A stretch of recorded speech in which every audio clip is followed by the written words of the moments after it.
Have you ever had an idea that was so clear it was like a 3D movie? Have you ever told a friend about the idea and they told you, wow, if you could only make that into a business, you would be rich? Sound familiar? Welcome to Knowledge to Currency. I'm your host, Senator Porter, with my co-host, Roosevelt Williams III, and we're here to help you take action. This is free information. We only ask one thing: build a strong foundation and mindset.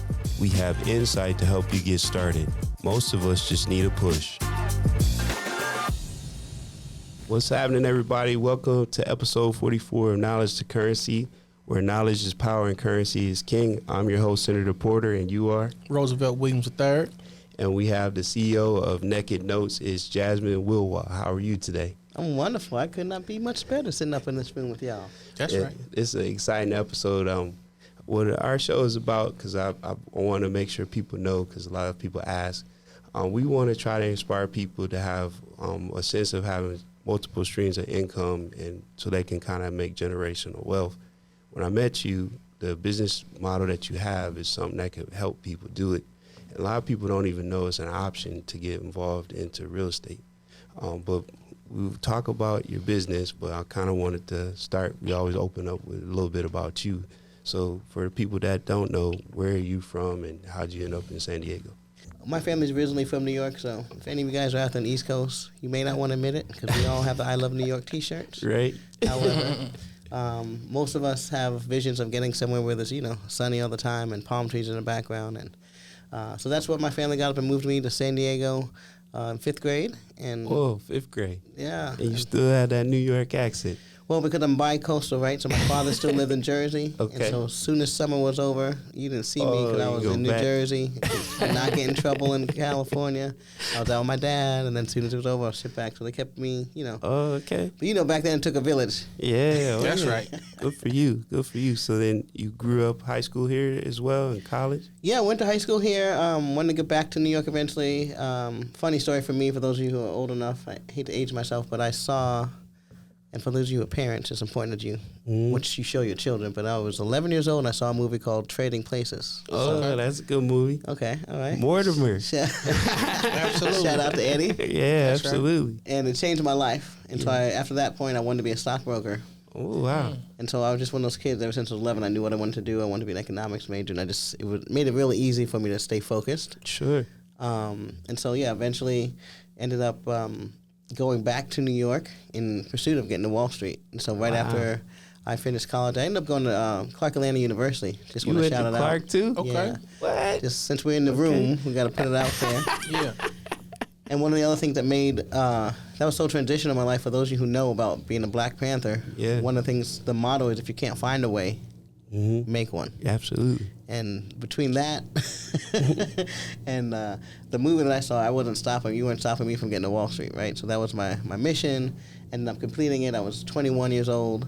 And believe it or not, at the time, there were 18-year-olds working on Wall Street. So really, it was a wild place down there. Sounds like you got a good start. So being Black and going to Wall Street, what was that experience like? Because I'm sure there wasn't a lot of Black people there, was it? Nada. There weren't Black people nor women, for that matter. Yeah, if you think about just even during the .com era, it wasn't like I'm talking about 1920, but you might as well have been. Oh, yeah. And there was, the two women there were me and this Russian lady. So this is the best part about it, because the Russian women, they are bad, right? And so, it was no one really messed with us, but the only two women there were me and this Russian lady who you just really didn't mess with, I guess. Right. But it was just an amazing time. Just wheeling and dealing. The funny thing about when I was on Wall Street, that's when that movie Boiler Room came out. Okay. And so that basically was the first thing that shook up everybody. Like, most of the real OGs retired as soon as that movie came out. They were like, oh, we're going under. Really? So from then, it started getting a little bit more equitable, if you will. Nothing bad happened. It was really good for people like myself and people of color. But as far as old school Wall Street, that's when I saw it starting to crumble. When they were like, we're starting to be transparent. It's going to be on the big screen. What's going on down here? So they was like, we're not trying to do that. Yeah, and it's very damning to a lot of people. So if you're out there and you're into that Wall Street scene, I would recommend that Boiler Room. Although a lot of cats like that Wolf of Wall Street, but the real scenes, check out that Boiler Room. Coffees for closers. You know that one. Yeah, absolutely. So then how'd you end up getting into the notes and the real estate space from Wall Street? What's funny is I think everyone has their own journey that gets you where you're going, and so when I look back now, it's like I was inevitably marching here. Yeah. But you don't know that as you're going through it. Mm-hmm. And so worked on Wall Street for about 5 years. They blew up the building because I worked in the World Trade Center. That thing went kaboom, obviously traumatized me. Right. Another story, another podcast, as they say. Right. And I ended up just kind of having my midlife crisis. I put 3 in there because I was young, right? I was like 25. I was like, I'm just, so I don't want to go back. And I'm a conspiracy theorist. I knew they were coming back to get me out of San Francisco now because I work downtown San Francisco. So I ended up leaving Wall Street and headed back down here to San Diego. So at the time, there's a company called General Motor, GMAC. Yep. I don't know if you guys remember them, but they here off the freeway. Mm-hmm. Yeah. And so they recruited me. They wanted the big shot Wall Street cat to come and work one of their portfolios. So they gave me about $380 million portfolio. Wow. At 25. And they just thought for some reason that experience would equate and that I could manage that portfolio. And it worked out well for me, but this is, again, not understanding my route, right? So I went from day trading to managing a portfolio of mortgages. Right. Way different. Yeah. So I think the skill that I brought to the job and what they wanted me to do is to bring that risk management. Sure. So that was very, that was very translatable to the job and everything. But what was really eye-opening was the mortgages as a business. Yeah, okay. So that's and that was well before, we'd have to pay an attorney $10-20 grand just to do a loan mod. So it was really expensive, but that was the beginning. Yeah. Wow. Yeah, man. So it was expensive back then to get things done, but that was the beginning of, that crisis, everything falling apart. Mm-hmm. So then for people that don't understand the difference, most people think you go to a bank, you get a mortgage, and the bank owns the house, and that's it. But obviously there's a mortgage note, there's an actual investor. Could you kind of break it down for people that in layman's terms to understand? Yeah, so there's 2 analogies I love to use that bring it home. So the first thing is, for those of you who have a mortgage or have ever gotten a mortgage before, and so that's not everyone who's listening, so this, this may not hit for everyone. The next one will. Sure. But if you have a mortgage, currently you've gotten a letter in the mail that says, please send your mortgage elsewhere, right? So that particular request is saying that an investor purchased your mortgage. So now your monthly mortgage payments you're going to send to them now instead of the original bank who lent you the money. Correct. And so what you'll notice is that every loan has language in there that says this is a transferable asset, right? Or note. Exactly. Transferable asset. And so that transferable means that they can sell it. Mm-hmm. So for many different reasons, many different seasons, banks will sell loans, whether you're paying or not paying, whether you missed a payment or never missed a payment. Right. And so that's one of the things that people are perplexed about. And so really, this is where and why I started that podcast, the Naked Notes podcast, so people start asking, they would say, why would a bank sell notes? It doesn't make sense. Right. Well, I got a 30-minute episode to tell you some of the reasons, right? But there's many reasons why they would sell notes. I would say this. The second thing to bring it home is that if you have a cell phone, which we all have cell phones, now that one everyone can relate to, right? Right. So many of us don't know that we're already in the note game, okay? And so at some point, I blame Bill Gates, by the way, Microsoft, and I'm old enough to remember. Right. We used to go and buy Excel, take the disc home, it was ours. Right. Then all of a sudden he woke up and was like, subscriptions. Yeah. And I'm still bitter about that to this day. But every time we buy something, we have to pay a subscription. So everyone eventually started realizing that notes were it. Yeah. And so you used to be able to buy a cell phone, drop $69, walk out with a cell phone. Yours now there's not a cell phone, no matter how simple it is. $69? No way. Yeah. There's not a cell phone, no matter how simple it is, that they won't sell you without a payment plan because they want that note. Right. So understand that we're all in the note game one way or the other. We're just on the other side of it. Okay. Interesting. And so that's one of the things I think is very important, speaking not just to people of color, anyone who's underprivileged, but just as far as getting the secret out, one of the best kept secrets is that amortization schedule. This is how and why most of the really, really wealthy people, when you see those boats out there in the Laguna, and the boat's name is debt, Yeah. Right? I love game. debt. Yeah. You know, that stuff. Yeah, absolutely. So then, so if somebody were to like want to work with you in your business, how does that work? Because I know some of my boy Hassan, he works with you. Yeah. A lot of people speak and rave about you. I've looked stuff up on YouTube and it's impressive. So give examples of that. I think the first step is just check out the podcast, my Naked Notes podcast. It's really there to bring home the whole concept of it, because someone like me who had a real estate mortgage license, I actually was a broker. So I had agents working under me at one point in my life. I mean, when I tell you I had more licenses and fingers and toes at one point, true story. Yeah, continuing education was one of the bane of my existence. Compliance. Right. Real estate agent, broker, license, Series 7, Series 144, 63, 63. Yeah, all those mugs. 144, life, health. I could sell you what. She'll get you sold. Right. What you need? That's right. But when I tell you, that one of the best kept secrets is knowing that other side of the debt, becoming a debtor, becoming a creditor, and going to the other side of the table. And so debt runs the world. Yep. And so one of my goals is to make sure that we understand that debt's not a bad thing. I remember being raised thinking debt is bad, you stay away from it. Now we're in a different era where debt is important. It's necessary. Mm-hmm. It's not even wise for you to use your debit card anymore. You should have a credit card. Oh, yeah. Right? Yep. Just for safety. Right. And so just having a fresh look at that and being invited to that other side of the table and the other side of the coin is going to be so powerful. It changed my life. And so the first step I would say is listen to the podcast so you can just get some understanding of what and why and what we're doing on the other side, right? Sure. What was the first note that you bought and how did that actually transpire? So funny you asked me that because my very first note, I just got rid of it maybe 4 months ago. Oh, really? So it does have sentimental value. You know, it got you in the game. I'm not necessarily that type of person. So she wants the money. It was all about the money. But what I can tell you is that it was my first note, and so it was what got me started. And so I'm the type of person who jumps in the pool with both feet, literally and figuratively. So if you ever see me in the pool, don't ask. That's me. I'm doing the 2 feet.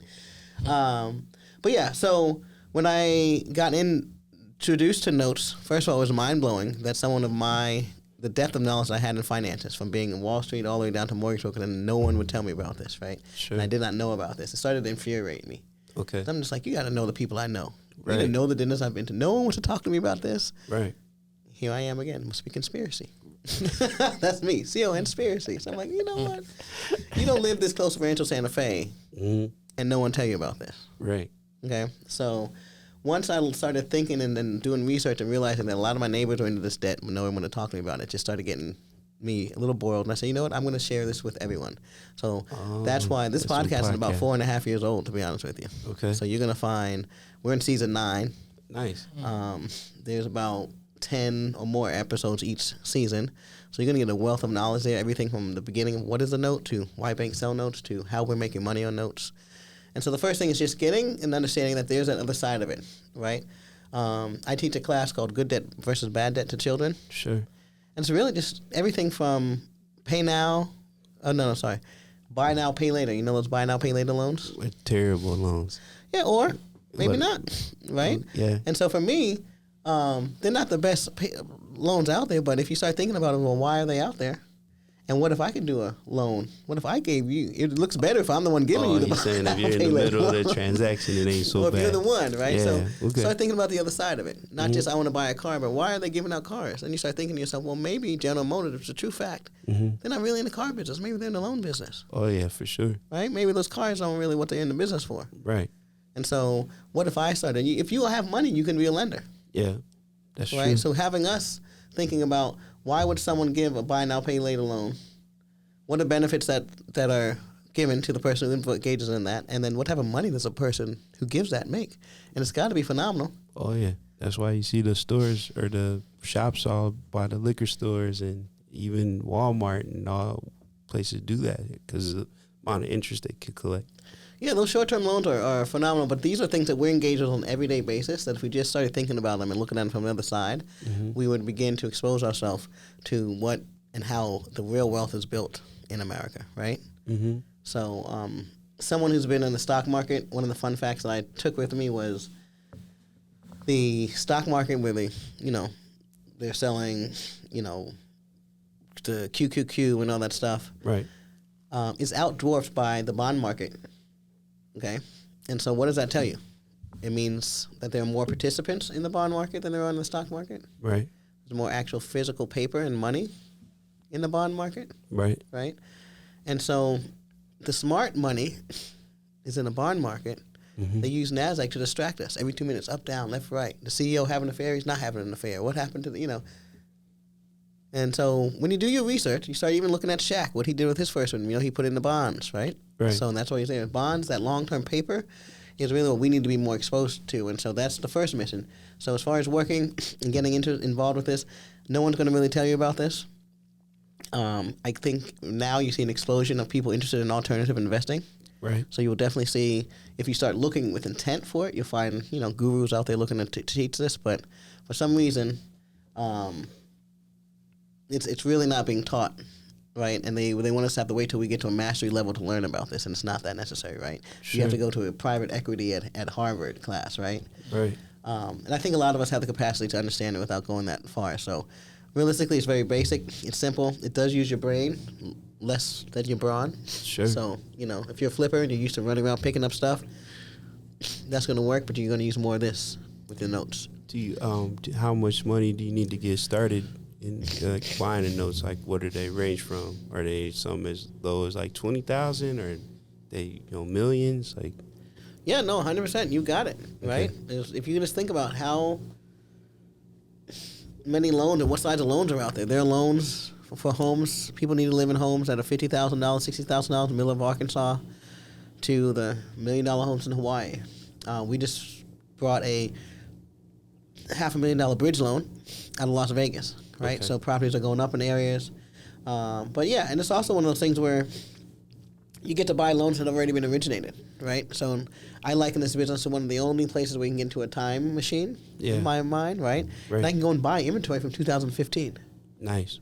So the rates are really good, and are they always performing or not performing? You get a mixed bag, Okay. but where I'm going with this is that in 2015, what were the house values? They were lower. Much lower than they were here. Oh, yeah. So were the loan values. And so if I'm buying debt off of the loan balance, I'm effectively going back to 2015 and having an opportunity to buy inventory at those prices. Okay, instead of having to come here and compete with what's happening right now. So great example is this pandemic, right? So since the pandemic happened, about 70% of all homes in America appreciated. Right. Substantially. 40% or more. Right? Okay. So, where does that leave us? Especially for people in this room. We may know people who live in these places that were a little less, say, unsavory before, right? So, I used to get notes in Detroit, Flint, Michigan, to Gary, Indiana, Southwest Atlanta, right? Okay. For free. Wow. Basically, nobody wanted them. The lenders didn't want them in their bad areas, like, blah, blah, blah, blah, blah, blah. And so, good thing about my community is that most of us know people in these areas, so we know how to invest and we're not necessarily afraid of it. But the bank doesn't want anything to do with these properties. Mm-hmm. But fast forward, pandemic happens. Now these properties are now worth More. Right. literally and figuratively. So, great example is there was a note sold. I think the unpaid balance was around 50-something thousand, right? Mm-hmm. Middle of a less than savory neighborhood in Atlanta, southeast Atlanta. Lender didn't want it, and now that I'm through with the note, I realized that there was a drug family living in it or something of that matter, right? So it was the whole story, right? Right. Gave the note away for about $7,000. So my member bought it for $7,000. 3 years later, took some time, Yeah. right? She had to do things the right way. She had to make sure the paperwork was there. But sometimes I tell people that when you're investing in notes, time is money. And it's not the same way it is as an entrepreneur. An entrepreneur say time is money.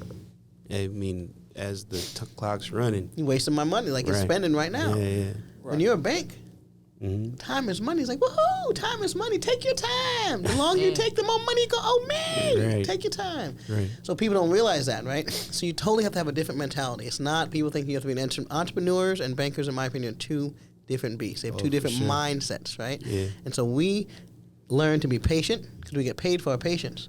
So 3 years pass by. You can get annoyed if you like. We gave the guy, we paid him $13,000 to leave the home, cash for keys. But home at the time when they originated the note, maybe in 2050, was maybe worth $60,000, $80,000. Now it's worth almost $300,000. Beautiful. So the lady, she just foreclosed on it. She just got her keys. She's probably going to sell it for about $150,000. Right. She can get all her money back. All of it. Yeah. Between all the expenses and everything, she's in at maybe $40,000. She's going to sell it for $150,000 to someone else who wants to do the hard work, to do the Home Depot runs, right? That's what I'm going to teach her. Be the bank. Take your licking. Be happy with what you're taking. Right. And then give that to someone else who wants to run back and forth. So, if you're following that story, what I want you to understand is that neighborhoods are going to gentrify, right? And a lot of us come from neighborhoods where banks would ignore until that Starbucks moves in. Right. Right? Until that Whole Foods moves in. Next thing you know, they're going to start knocking on your door. What are we going to do about that mortgage you owe me? Right. So, and they do that because the longer they go without you paying, not only are you more comfortable without paying, but now that debt you owe them is going to be more, and it's less likely you're going to be able to get the house back. Right. And when Starbucks moves in, they don't want to get the house back. They want the deed. Mm-hmm. And so we were there maintaining the property the whole time, right? We were there roughing out the neighborhood. And now, neighborhoods changed, they need the house back, right? So a lot of this is happening in our own neighborhood, so we have to learn and to understand two things. There's a lot of lessons in that. One, pay your mortgage somehow or another. Don't think you're getting away with it on demand, right? They're coming for you. Right. But, most importantly, like corporations are on a house grab right now. Mm-hmm. Yeah. And so if you can get in on it, just from that other strategy, a lot of you got the flippers out there, this is how you get some of that inventory and get it at better prices. That's nice. Yeah, question? Yes, how do you feel about that, them buying houses in bulk? Is that good for business, or is that good for the small timers like myself? I don't think it's good for business at all. It's obviously good for their business, but I do believe even in that realm it has its limits. But personally, no, I'm very adamantly against it. And part of, again, what I want to do is get people to know this other side of it so that we can increase. One of my personal missions is to get more deeds in the hands of actual homeowners. Okay. And so when we buy the notes, we do something called make money and go to heaven. So we make a lot of money in these notes where we try to, do what's right by the borrower. And if we can, keep them in the house and give them the deed. Help them pay it off, right? Nice. Because if they don't, then it's either us, which I'd rather have us foreclose on it because then we're, smaller institutions, if you will, lenders. We can take it into our personal portfolios. But if they don't, then it's going to go to a big bank, right? And so what's happening, and what I'm fearful of is when we wake up 10 years from now and 90% of the inventory, if not more, is owned by corporations. Yeah. So, A, what does that mean? That doesn't just mean that rents are probably unaffordable, but even if we can afford it, what's happening right now in California is anyone in California native, if you don't have perfect credit, you're not getting a place because you got, Kate and John from Minnesota, Silicon Valley, could be from anywhere, from Wisconsin, with their perfect credit. Wisconsin, they've never been out of Wisconsin, so they got perfect credit. They did nothing before ever happened, but they got the money, so they look perfect on paper. The bot says they look perfect. Yeah, there's no human involvement. They're like, oh yeah, I like you, man. He's from Chicago too. None of that's going on. Yeah, and so people who've lived in California their whole life, when they go to move to a new rental, they're not finding another rental. True. Because it's now run by corporations and bots. A lot of the rental situations that go on before is because you meet someone, right? And you have a one-on-one. It's like, oh, yeah, I understand you have kids. I need a place to live. And, okay, yeah, the little things we can overlook, right? We're not getting those chances right now. So 100%, I don't want to see corporations doing all the buying in bulk.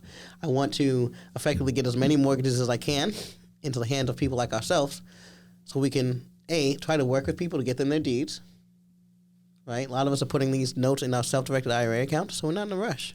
Okay. Right, so let's work with you. If we can't keep you in the house, let's get you exiting with some dignity. And then let's get that deed into, if you will, a layman, I guess is what you call this, right? For the non-corporate person, someone trying to build a family legacy. So you're saying instead of like doing IRA 401k, you could invest in notes and you don't need the money to tomorrow, so you can build up your wealth that way. And with the way the market's been rising, like 10 years from now, you'll be a lot better off than if you were to put it in another vehicle. Well, yeah. What I'm saying is that you can actually put the notes in your IRA. So Okay. you don't, not instead of necessarily, but Okay. if you have a retirement account out, and I have a podcast on this, if you get my information, you can always call me. But, a lot of us have had jobs in the past, right? It's not our first job. And so maybe we forgot about an IRA, 401k laying over here.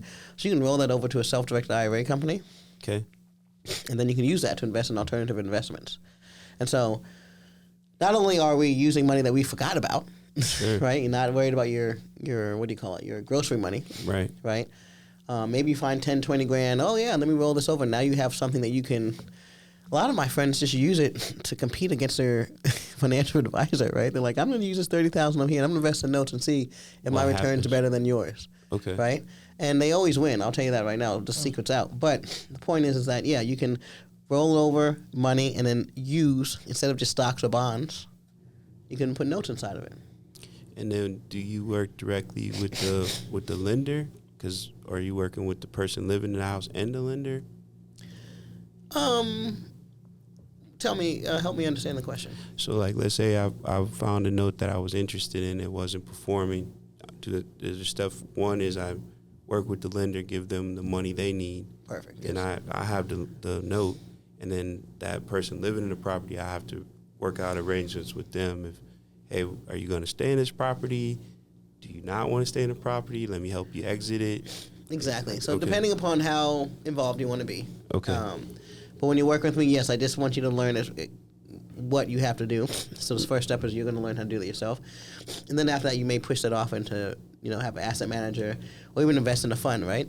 We just launched a $50 million fund that's going to be backed by real estate notes. So if you want to just have us manage it, you can roll your money into that, and you know that it's backed by mortgage notes. Okay. But, yeah, 100%. You're going to buy the note. You're going to become the lender. Okay. And once you become the lender, then you have to figure out what's going to, how you're going to correspond with the borrower. Now, I'm going to tell you that we are not going to encourage you or educate you in a form where you're doing that yourself. It's going to be passive. So you're going to have the service or any of the other vendors we're going to resources connect you with. We're going to do most of the work. You're just going to be making the decisions and then sending out your soldiers to execute. Okay. Okay. So kind of more like the bank. More hands off. So Yeah. you're not dealing with, like you said, Nene down in the block in southern Atlanta. Yeah, and nothing wrong with that. It's just that, if you're going to become the bank, right, then you want to be like that. So when you think about the game Monopoly, Yeah. Oh, yeah. there's always that guy in the corner, right, with the bowler hat on, right? Yeah. You know what his name is? With the banker? Or Yeah. you talking about the guy in the jail or the banker? The banker, the guy Yeah, on yeah, the the hat. banker, His yeah, name yeah. is Mr. Pennybags. Oh, you talking about the on Broadway? Yeah. Yeah. Oh, yeah. So what I like about him is that he's a banker, and he just sits there. He don't care how many times we go around, if we own it, if we rent it. That's none of his business because he's just getting paid the whole time, Right. right? Yeah. I own Broadway. He don't care. You're still paying me. I'm the banker, right? He doesn't go visit these properties. He just sits there. Right. You land on that piece So- of property with the hotels. No matter what, when the game's over, everything goes back to him, Right. the banker, Right. right? So we're having fun running around, buying a house, playing landlord, and that's great. It's real lucrative. But in the end, even the landlords are paying the bank. True. So I started fixating my eye on that guy in the corner who's just sitting there every time. Well, he never leaves. We're playing the game. Never wants to get involved. Don't have anything to say about whether we're renting or buying, but always happy as a clam. And so, being the bank, you want to emulate that, and you want to be passive. You're not to be communicating with the borrower, right? You don't. That's what the servicer does on your behalf. So that arm's length is really important. That agency. Man. So you ever heard of anything like this before? Oh no, I'm mind blown. I'm learning right now. That's why I'm listening because I speak for myself, but I'm beginning to speak for many. So Yes, sir. this knowledge that I'm retaining is valuable, and I definitely want to learn more. Can you please share with us your handles for your podcast and how our listeners can contact you? So definitely, anywhere that you listen to your favorite podcasts, iTunes, Spotify, all that, you can go to Naked Notes Podcast. So it's those 3 words, Naked Notes Podcast. The company, the training program, it's actually a private equity club that I've run for the past 13 years. It's called the Note Assistance Program. Okay. And we are a group of investors that I've gone across the country for the past 13 years, handpicking people who have the right mindset, right? Because I believe that not all money is good money. Right. Right. Agreed. And so, based on my experiences and where I live, I'm sure you can put that together. Absolutely. But once you find people who have the right mindset, and most of our people here, we're all givers, we're all philanthropists at heart, and we love to travel. Right. I would say those are like the three main things about our group. But with that said, so then what we do is we go out and we invest together. So not in a syndication, right? Mm-hmm. But we go and we will buy notes together. So whether you know it or not, a lot of these banks only will sell in bulk, right? Okay. So they buy in bulk, they want to sell in bulk. Nice. And so when I woke up and realized I want to get in this, and it's like, well, what am I going to do? And I'm looking like, I want to buy one note. What am I going to do with my two notes? No one's going to pay me any attention, right? Right. So the community, we go around and we'll look at a tape and we'll try to take down 30 or 50, maybe 2 million on average is what we're at right now. And we'll do it together. We'll buy it together. Once it's purchased, then we'll take our individual respective notes back to our IRAs or LLCs. But we're purchasing together, so we can have that purchasing power. And with that, we're getting, obviously, discounts. We're a lot of joint venturings going on, people working together, because we're now have a common goal to take down the whole tape together. And we're not competing against each other, really. So it's a great time to get involved with an asset class that was usually kept from us, right, and have profit margins that were usually just reserved for banks. Let's just say that. And like you said, it's a collective, so everybody got on the same team to try to, get as much property as possible. Exactly. It sounds amazing. Oh, absolutely. Yeah. I'm inspired by how much pink is in the building. It's just like the color of prosperity. What made you choose pink for your branding? Because you're also branding as well, and I like it. Right. That's a great story. So a lot of people think pink's my favorite color. It's definitely not. Okay. Red is my favorite color. But what happened was I used to work for these gentlemen who had a show on A&E called Flipping Boston. So I'll just leave it right there. And I don't know if you know about it, but the way it works is if you get a TV show, and the TV show doesn't necessarily mean you know anything about the flipping. It just means that you know somebody and you got a charismatic face or whatever. Right. And so these guys had the TV show and then woke up and realized that they don't really know anything about flipping. But what you do is you have the TV show and then you have the seminar circuit. That's how it works, right? Okay. And so they have the show and then they have to go on tour Right. to sell the $30,000 packages. Sure. Okay.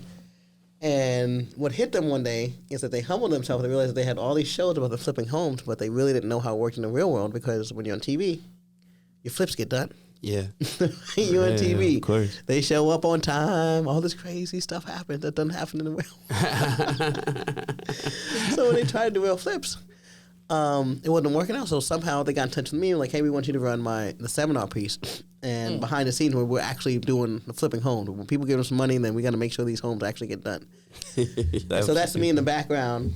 And so just getting to the point, these guys kept having me to get on stage. And, I don't know if this is recorded or not, like video or not, but I'm an African-American woman. And I kept saying, I got to have my hair done before I get on stage. Right. You want to look great. That's just how it is. And, yeah, they didn't understand that. And so we kept going back and forth. And so finally, true story, I ran to the 99-cent store. Yeah. Grabbed a pink cowboy hat.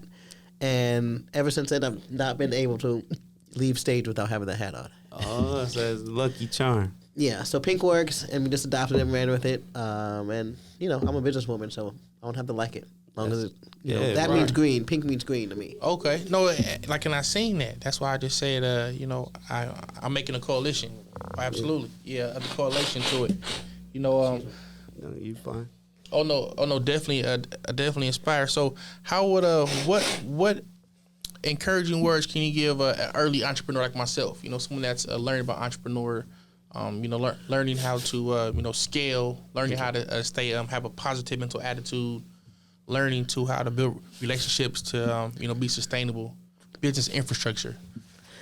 I think the best piece of advice is just that. One, relationships, hands down, no matter what industry you're in, but most importantly when it comes to the mortgage loan industry. So if you're thinking about looking into becoming a bank, a lender, nothing's more important than relationships. So if you're one of those people who introverted, that's totally fine. But just know how to get into your zone when you go outside. Sure. But if you don't have a zone, then recognize that and find people that can represent that for your company. So relationships are going to be the first and most important thing that I would say to young aspiring entrepreneurs. And then after that, just going for it. I think the things that's resonating me with the movement that's happening right now for younger people is that you don't necessarily have to see anyone in the room that looks like you because the world's ready to have people. Right. So, there were times when they weren't ready for us, right? Sure. And so you can have a complex, right? Because you knew people were looking at you crazy. I think you guys asked me about what it was like being on Wall Street. I mean, one of the things I remember is people kept looking at me like, how did I get here? And they asked me that. What are you doing here? How'd you get here? Who do you know? Right. And so I didn't graduate from Yale, so they were like, okay, what the heck? And everyone in there graduated from Yale or Harvard or was somebody's uncle, right? And so they couldn't understand what I was doing here with my Long Beach State graduate. Hey, but you was in the room. Yeah, so just know that you have a much more welcoming stage, even though it may feel awkward. So you'll hear it out there a lot, but just get over that imposter syndrome. It's not a thing. You belong there, and you don't necessarily need all those degrees or things, right? Just make sure you understand and then start networking. Now, I'm not negating the paper. Right. If it's necessary, then get it. But overall, the relationships are what's going to help you get those papers and maintaining it and understanding it and utilizing it properly. I know a lot of people that have the paper and don't know how to use it. That's true. That's why we call it knowledge to currency. Yes, Absolutely. So you talking about that that lambskin, that certificate? I guess that not the license, but your when you go to college, you're talking about that piece of paper, right? Yep. I wanted to be able to, be on the same team, when you said that. But you said if it's necessary, get it. But in most cases, your relationships are going to keep you in the room. 100%. You look at people like Jamie Dimon, and I have a whole Jamie Dimon theory. So if you ever want to get me down on that, just take me out for a drink. But people like him, he was the chosen boy from the since he was like a teenager, right? And so, was he smart enough to get into the schools he got into? Yes, he was. Right. But many people went to the school, right? They weren't all chosen at the age of 13 and groomed by certain people. So when you see the people he was hung around with, think about people like Tony Robbins, right? Look at his story; it's a very unique story where, he has this whole story about how he, broken household, the whole nothing unique, just to be clear. Right. Okay, especially for us in the room. Right. But what was unique was that he ran into someone when he was young, who took him under his wing and started teaching him how to do the seminar things. And so, I just want us all to understand that, Tony Robbins, God bless him, again, another guy like my Jamie Dimon theory, it's just like, but there's nothing unique about this except for the fact that you had someone take you a relationship who took you under the wing. From broken home, check. Okay. Poverty, check. Right. Someone under the influence in the house, check. This is nothing. Nothing different than a lot of people. It's a great story, though. We all can relate with it, which is why we go to people like that. But at the end of the day, you need to see yourself in that and say, then what was different? Right. Is he smarter than me? Right. Is he taller than me? Okay, he's taller than me. Was that it? Yeah, I definitely agree with that. Someone that's going to make their long journey your shortcut. Mm-hmm. Exactly. And if you come to my community, that's what you're going to see. Like, every mistake I make, I blast and tell everybody about so they don't do it themselves, right? And that's what we need as a people. Yeah. And so that's really what I had to establish out there. So just, if you're looking for that place where someone's going to understand your journey, right. We've had and continue to have one of the most diverse communities for the past 13 years. This is well before there was any what do they call it? DIY, DWI? Yeah, DEI? DIY. You got it right. Before any movement was happening, Sure. This is just a mission of mine. So we've got grandmothers, we've got, young kids. Hassan, he just got out of, he's barely 30 years old. Yeah, 26. If I had this knowledge and someone looking out for me, just look out. I can't wait for you to see what I do with that guy. You're going to have him on your podcast. Oh, yeah. Nah, I'm telling you, we meet every Wednesday. We had lunch yesterday. Oh, that's right. That's right. And I talk to him and just tell him stuff that I know, and he listens. That's the difference. That's the difference. A lot of young people, they don't, I'm not trying to do all that. And with my chain. Yeah. Yep. You're right. Now, that brother's going to be going in places that only I could imagine if we had someone taking some of that. So, really, when you look at people, just understand that their success really comes from, obviously, their persistence. But we all have weaknesses and times where our persistence fails us. Right. So what's the difference? Is that they had someone there to hold them up or to, you know, take them across the board or tell them what it's like. I mean, even now in my career, 15 years into this, there are things that get my head shaken. And if I don't have a mentor that tell me, oh, don't worry, we've all been through that, I would have lost my mind, right? Yeah. Yeah. And then, like, I would say, too, just knowing when to take advantage of an opportunity and understanding that this is time to move and go. Yeah. And not, like, don't wait, like, don't even look back. Move right now. It's those 2 feet. Yeah. Sometimes you got to jump in the pool 2 feet. And so if you are not the type of person, I encourage you to try it as much as possible. Sure. Because if you can get that behavior, now you don't want to do it for everything, right? But you have to trust yourself, too. If you do enough research and you feel confident and you think you have a team behind you, try jumping in the pool, man. Absolutely. That's what mentorship is about, though. And so on that note, I want to tell you that's exactly what happened here, right? We met a few days ago, and it's just an opportunity to be on a podcast. And, you know, I really am excited about seeing where this is going to go because, you know, I could have been busy, not in town. We could have not, you know, somehow not made this happen. But that's not who I am. You put an opportunity in front of me. Right. I'm showing up. I was just in Tennessee a couple weeks ago, and I'm like, well, I never thought that would happen. That's right. No, we want to thank you for being on the show. We passed our 30 minutes, but we're going to definitely make sure we share your information, try to add people to the community. Maybe we'll join it as well. Yeah. But no, we definitely appreciate you for being on the show. Thank you, and I will definitely invite you guys both to our podcast. That's right. Absolutely. We love that. You want to say something? I just want to say keep it going, and I'm definitely going to, you know, follow and subscribe to what you have going on because I was able to pick up so much today that I can be able to share with my peers to get us to the next level. I also want to increase home ownership, vertical integration, group economics. What you really said about that purchasing power really touched me wholeheartedly because I definitely believe that purchasing power leads to political power, and ultimately that's going to lead to all of our environmental justice. So I'm already you know, looking to purchase a commercial real estate and to be able to sell property to entrepreneurs, you know, that could be able to you know, help scale their businesses. Right. You know, we have an Elks Lounge, we have a Little Italy, we have a Chinatown. It'd be nice to have a Young Black and in Business Town. So you know, I was definitely inspired today by what you shared. What could do it is you. We start by owning the deeds. Yeah. You know? Can we own our own deed? Could you buy your own deed? Definitely can. Dang, that's a little more complicated, but yes. That's crazy. That's crazy.